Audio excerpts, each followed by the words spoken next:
Welcome to the undiscovered history of China. Last time we introduced the Heavenly Kingdom of Great Peace, the internal rebellion of the Qing dynasty.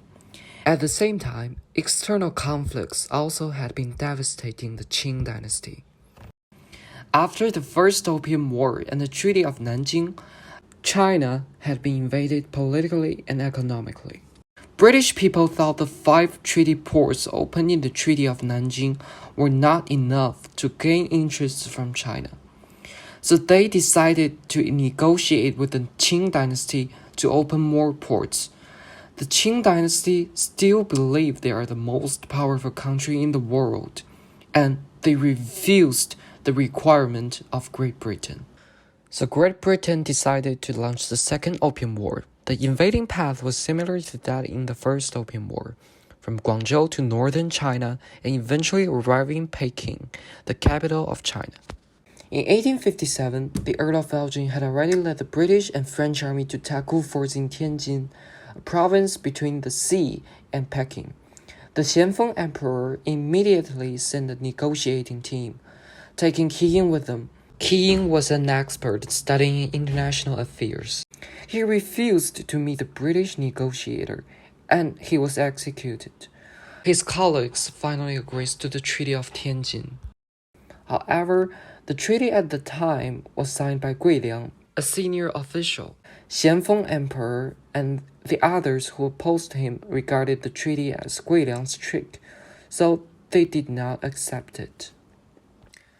The result was severe. In July of 1859, 17,000 British and French troops, armed with the latest Armstrong rifles and breech guns, marched on the Taku forts. On August 21st, the British and French had already taken Tianjin. Before the Allied forces reached Tongzhou, a rural area near the center of Peking, the Qing dynasty proposed a truce, but this was clearly hostile. Senior Rinqing, the general of the Qing army, captured the British negotiators, who were later imprisoned and tortured. 21 of them were brutally murdered, and the 8 negotiators who survived were covered with maggots. The killing and torture irritated the British and French troops. Finally, Elgin launched a full-scale attack on October 5th, using 10,000 soldiers to defeat 40,000 Qing soldiers at the cost of 5 soldiers' deaths and 20 soldiers' injuries.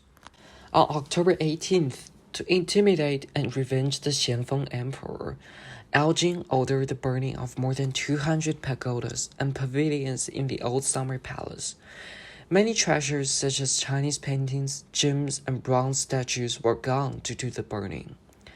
Ironically, the Xianfeng Emperor didn't witness the destruction of his palace. He had already fled to Chengde mountain resort. By the way, the Allied troops didn't burn the Forbidden City because they thought the Forbidden City belonged to the Qing dynasty as a nation. But the old summer palace was a place that belonged to the emperor in person. But they didn't know that all places actually belonged to the emperor. The burning was not the only reason for the total destruction of the palace. Some buildings of Western styles couldn't simply be damaged by burning. Surprisingly, Chinese mobs were also involved in the looting of the precious antiques and jade wares in the old summer palace. That's the second stage of the old summer palace total destruction.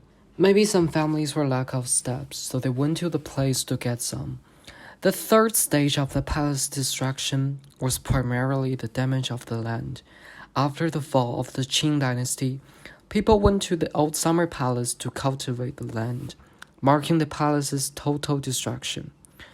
So Chinese people at the time had no care to their nation and didn't understand the importance of a unifying group. They ruthlessly took many precious goods in the palace as they didn't perceive those as the nation's fortunes, but personal fortunes.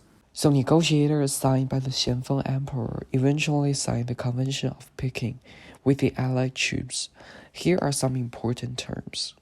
First, 11 places ranging from coastal areas to Yangtze Plain would all be treaty ports. This means that the invading forces were getting into the mainland of China. Second, foreign ships could enter Changjiang River and fly their country's flags. So basically, Qing Dynasty gave Western countries the right to enter the mainland of China freely. Third, foreign people could do missionary work in China. And the treaty also benefited the Chinese people from several aspects. Fourth, foreigners could build schools and hospitals in China. For example, after seeing women's hard situations to give birth, some missionaries built the first maternity hospital in China. During the period of being invaded, according to earlier statistics in 1920, Western missionaries built 820 hospitals in China. Before the period, China had no hospital at all. The schools built by them also benefit Chinese children. Despite of some benefits, the Second Opium War still brought severe consequences to China. The invading forces got into the mainland of China. The economic structure of China was transformed and it was not merely a feudal economy. Democracy and individualism were also introduced to China. Next time, we will introduce Chinese people's efforts to contribute to the collapsing society. See you next time.